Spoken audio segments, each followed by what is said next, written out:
అందరికీ నమస్తే అండి. చాలా రోజుల తర్వాత దాదాపు ఇంచుమించు 2 సంవత్సరాల తర్వాత మీడియాతో మాట్లాడే ప్రయత్నం చేశాడండి. మధ్యలో ఒకసారి మాట్లాడినట్టున్నాడు కానీ అంత పెద్దగా ఏమీ మాట్లాడలేకపోయాడు. ఎందుకంటే ఆపరేషన్ చేయించుకున్నాడు కదా మా కొడాలని.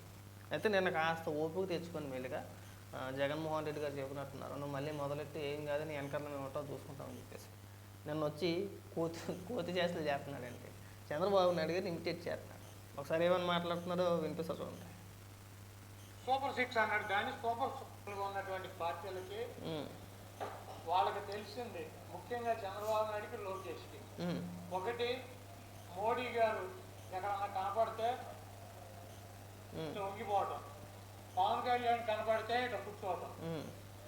ఈ రెండు వీళ్ళిద్దరినీ పోగొట్టడం.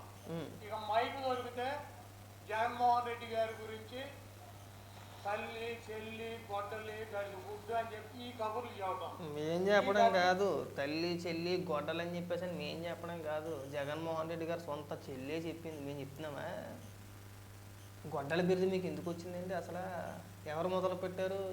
సరే, మొదటగా నువ్వు స్టార్టింగ్లో అన్నావు చంద్రబాబు నాయుడు గారు మోడీ గారిని చూస్తే నమస్కారం పెడతారని చెప్పేసి. జగన్మోహన్ రెడ్డి ఏకంగా కాళ్ళ మీద అడిపోయాడు.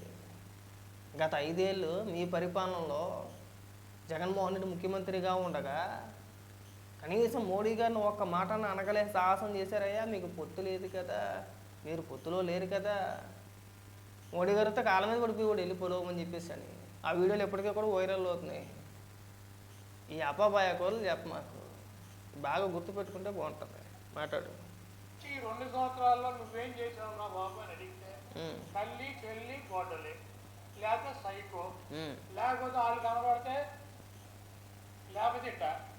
ఈ డ్యాన్సులు ఈ సొల్లు కబుర్లు తప్పించి 2 సంవత్సరాల్లో చంద్రబాబు నాయుడు గారు చేసింది ఏంటి? చంద్రబాబు నాయుడు గారు అన్నావు చూసావా, నీలాంటి సన్నాసి లపోటుగాళ్ళకి సంస్కారం నేర్పించాడు ఈ 2 సంవత్సరాల్లో.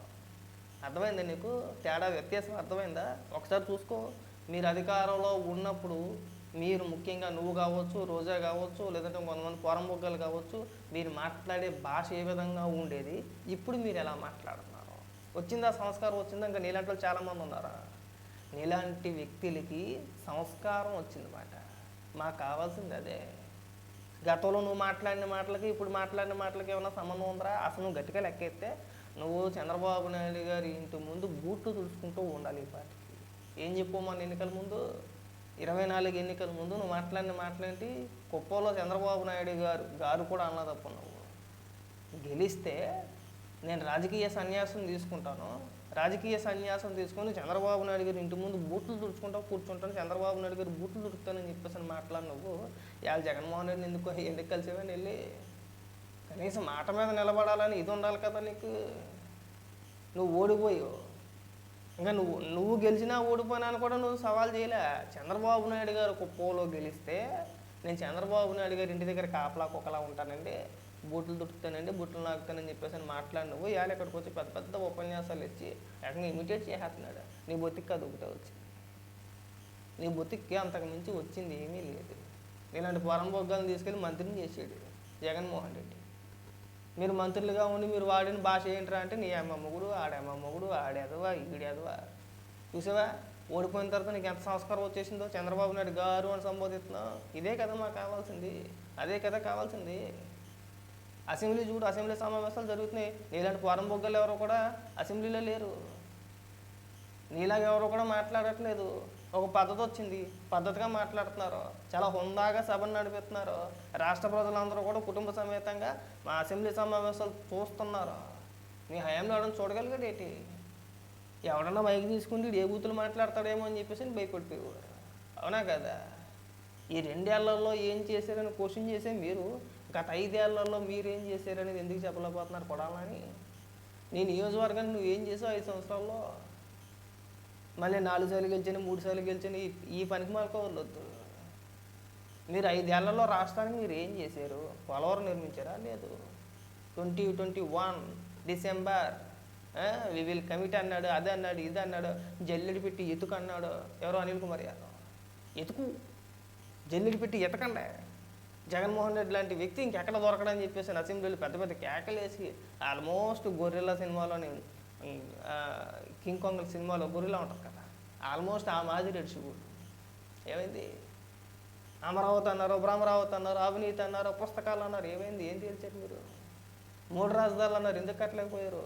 ప్రత్యేక హోదా నేను తాడుకట్టలేక వచ్చేస్తాను, నాకు 25 మంది ఎంపీలు ఇవ్వండి, 25 మందిని గెలిపించేస్తే, నాకు 25 అంటే కొంతమందికి అర్థం కావట్లేదు, 25కి 25 మంది ఎంపీలు ఇచ్చేస్తే నేను ప్రత్యేక హోదాను తాడుకట్టలేక వచ్చేస్తాను, ఓ పక్కన లేపేస్తాను, ఢిల్లీని మొత్తం ఓ పక్క ఇలా లేపేస్తే నా బలం చూసి నా దమ్ము చూసి భయపడిపోయి ప్రత్యేక హోదా ఇచ్చేస్తాను, ఈడ్చుకొచ్చేస్తాను. ఏమైంది? సిపిఎస్ రద్దు అన్నాడు. ఏమైంది? మీరు ఇచ్చిన హామీలన్నీ గంగలో తొక్కేసి వాళ్ళని ఇక్కడికి వచ్చి ఓడిపోయిన తర్వాత ఈ 2 ఏళ్లలో ఒక్కసారి కూడా అసెంబ్లీకి వెళ్ళకుండా, అసెంబ్లీ సమావేశాల్లో పాల్గొనకుండా మీరు బయట ఉండి పెద్ద పెద్ద ప్రగల్భాలు పలికితే ఎలాగండి? సరే, ఒకవేళ ప్రభుత్వం మీరు అన్నట్టుగా ఒకవేళ సంక్షేమ పథకాలు ఏదైనా ఇచ్చిన హామీ అమలు చేయలేదు అనుకో, వెళ్ళమనండి జగన్మోహన్ రెడ్డిని, అసెంబ్లీలో మాట్లాడమనండి. అదే మీరు గతంలో ఈ హామీలు ఇచ్చారు, వీటిని ఎందుకు అమలు చేయలేకపోతున్నారని చెప్పేసి అసెంబ్లీలో ఎందుకు అడగలేకపోతున్నారండి? మన ప్రగల్భాలన్నీ కూడా బయటే, మన వీరత్వం అంతా కూడా బయటే. అసెంబ్లీలోకి వెళ్ళి మాట్లాడలేదు, వణుకుపోతాను. మీరు అసెంబ్లీలోకి వెళ్ళి మాట్లాడాలంటే ఇప్పుడున్న పొజిషన్లో వణికే నిజంగా భయపడిపోయి కేవలం జగన్మోహన్ రెడ్డి అనే వ్యక్తి అసెంబ్లీకి వెళ్ళట్లేదు, సమాధానం చెప్పలేక. మీరు బయటకు వచ్చి ఎన్ని రకాలుగా భజన చేసినా, పులి సింహం అని చెప్పేసి ఎంత ఇచ్చేసినా నమ్మే పరిస్థితుల్లో ఎవడో లేడు, ఎవడో నమ్మడు కూడా. మీరు అది అర్థం చేసుకోవాలి. ఇంక మీరు ఇక్కడికి వచ్చి పెద్ద పెద్ద డైలాగులు కొట్టేసి మేము సింహాలు వెంటే, తోపులు అంటే, తురుముకాలం వెంటే ఏదో మాట్లాడుతున్నారు, ఒకసారి వినిపిస్తామంటే సూపర్ 6 అన్నాడు, దాన్ని సూపర్ 0 చేశాడు. కాబట్టి ఈ రాష్ట్ర ప్రజలు చాలా క్లారిటీగా ఉన్నారు. చంద్రబాబు చెబితే మోడీ గారికి వంగి నమస్కారాలు, పవన్ కళ్యాణ్కి వంగి నమస్కారాలు, జగన్మోహన్ రెడ్డి గారిని సైకో గోడలే గడి గుడ్డు అని ఈ సొల్లు కబుర్లు తప్పించి ఈ రాష్ట్ర ప్రజలకి నువ్వు సూపర్ 6 0 చేసావో చేయలేదా అది చెప్పానండి. అవి ఏమి చెప్పడం. ఈ 2 కార్యక్రమాలు ఇలాంటి పోరం బొగ్గలు ఎక్కడ పడితే అక్కడ అడిగితే చెప్పరు. దానికి ఒక పద్ధతి ఉంది, దానికి ఒక విధానం ఉంది. అసెంబ్లీకి వెళ్ళి తగలమని చెప్పి వెళ్ళి, జగన్మోహన్ రెడ్డి గారు మీరు అసెంబ్లీకి వెళ్ళండి, అక్కడ తగలడానికి వెళ్ళి మీరు ఎక్కడ వాగడం ఏంటి? మీ మాటలు పట్టుకొని మళ్ళీ పిచ్చోళ్ళ మేము వాగడం ఏంటి? ఇది ఎక్కడ పద్ధతి అండి? అసెంబ్లీ సమావేశాలు జరిగినప్పుడు ఎందుకు వెళ్ళకపోతున్నారు? మీకు ఏం పోయే కాలం? గెలిచారు కదా, మీరు మాజీ ముఖ్యమంత్రి కదా. మనం మాట్లాడితే పొద్దున్నైతే ప్రజా సమస్యలండి, రాష్ట్ర ప్రజలండి క్లారిటీగా ఉన్నారండి, పథకాలన్నీ ఇవ్వట్లేదని చెప్పేసి మనం వాగుతున్నాం కదా. ఈ వాగేదేదో, ఈ అడిగేదేదో అసెంబ్లీకి వెళ్ళి అడుగుదామని చెప్పేసి చెప్పకపోయారా జగన్మోహన్ రెడ్డికి? అడగలేరా? ఎందుకు అడగలేకపోతున్నారండి? ఎందుకు వెళ్ళలేకపోతున్నారండి? అదే ఇదేం దిక్కుమాల పనులండి, నాకు అర్థం కావట్లా. గెలిస్తేనే అసెంబ్లీకి వెళ్ళాలి ఏ కొడాలని ఎందుకు చెప్పలేకపోతున్నారో? గెలిస్తేనేమో అసెంబ్లీకి వెళ్ళాలంట, ఓడిపోతేనేమో నేను వెళ్ళను, నాకు భయం వేస్తుంది, నన్ను అక్కడ పవన్ కళ్యాణ్ గారు, లోకేష్ గారు, చంద్రబాబు నాయుడు గారు ఉంటారు, నాకు మైక్ ఎవరు, నన్ను తిడతారో కొడతారో.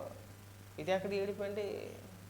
మీరు ఇక్కడికి వచ్చి పైకి ఇక్కడికి వచ్చేసి ప్రెస్ మీట్లు పెట్టి పెద్ద పెద్ద కేకలు, పెద్ద పెద్ద రంకులు వేసేసి సైకిల్ చేస్తున్నాడు ఇలా ఒంగోని గట్టిగా మాక కుట్లు ఇడిపోతాయి. నీకు కుట్లు వేసారు, పైగా నడడానికి బెల్ట్ ఒకటి ఉంటుంది మనకి, మనం ఒంగోలేము నించోలేము. ఆ కుట్లు తెగిపోయేదాకా తెచ్చుకోమాకు, అనవసరంగా బీపీలు పెంచుకోమాకు. నీకు స్టంట్ వేసినట్టున్నారు, నువ్వు బీపీలు బట్టి తెచ్చుకోకూడదు, పెద్ద పెద్ద కేకలు వేయకూడదు, చాలా శాంతంగా మాట్లాడాలి, చాలా పద్ధతిగా మాట్లాడాలి, ఆవేశంగా మాట్లాడకూడదు. కొడాలని బాగా గుర్తుపెట్టుకో. పోసి మనకి కుట్లు వేసారు కదా, జాగ్రత్తగా ఉండాలి. హార్ట్ ఆపరేషన్ జరిగింది కదా మనకి, ఎంత జాగ్రత్తగా ఉంటే అంత మంచిది. 10 కాలాల పాటు కొంచెం ముందుకు వెళ్ళగలుగుతాం. గతంలోలాగా పేలిపోవాలని నాకు అర్థమైపోయింది. నువ్వు ఎలాంటి వాడు అంటే, నువ్వు ముందుగా జగన్మోహన్ అందరికంటే ఎక్కువ పిరుకోడు ఎవడన్నా ఉన్నాడంటే కొడాలని, అందరికంటే ఎక్కువ పిరుకోడు. మీరు చూడండి, అధికారంలో ఉన్నప్పుడు బూతులతో రెచ్చిపోయేవాడు, అధికారం కోల్పోయిన తర్వాత వాళ్ళు మాట్లాడుతున్నాడా? మాట్లాడలేడు. ఎందుకు మాట్లాడలేడు? భయం. చంద్రబాబు నాయుడు గారన్నా, లోకేష్ గారన్నా, పవన్ కళ్యాణ్ గారన్నా, వీళ్ళ ముగ్గురంటే భయం వీళ్ళకి. ఇప్పుడు మాట్లాడితే బొబ్బాస్ ఎక్కినట్టు ఎక్కేస్తారని చెప్పేసి ఇప్పుడు మాట్లాడలేరు. కనీసం ఈ 2 సంవత్సరాలలో ఒక్కసారైనా సరే ప్రెస్ మీట్ పెట్టి మాట్లాడలేని నువ్వు ఏదో జగన్మోహన్ రెడ్డిని కలవగానే ఏదో 4 మాటలు చెప్పాడు కదా అని చెప్పేసి బయటకు వచ్చి గుట్టలు దించేసుకోమాక. నీ సినిమా అయిపోయింది. నువ్వు ఒక డమ్మ బుసిగడికి దేనికి పనికిరాదు. ఊరికే ఏదో వాగాలంటే అధికారంలో ఉన్నప్పుడు వాగుతూ, లేకపోతే ఇలా కుక్కలా పడి ఉంటావు. అంతకు మించి నీ వల్ల ఊడేది ఊరిగేది ఏది ఉండదు కొడాలని. ఇంక ఈ సైకిలు ఈ పెచ్చ పెచ్చ మాటలు ఏదో సైలెంట్గా ఉన్నావు కదా, మళ్ళీ ఎలాగా కనపడవనుకో ఎన్నికల దాకా ఆ పనిలో ఉండు. ఏదో మాట్లాడాలి కదా అని చెప్పేసి సొల్లువాగుడు వాగమాకంటే. జగన్మోహన్ రెడ్డి గారికి చెప్పండి, ఏదన్నా ఉంటే అసెంబ్లీకి వెళ్ళి మాట్లాడదామన్నా, అసెంబ్లీలో క్వశ్చన్ చేద్దామని చెప్పేసి చెప్పే ప్రయత్నం చేయండి.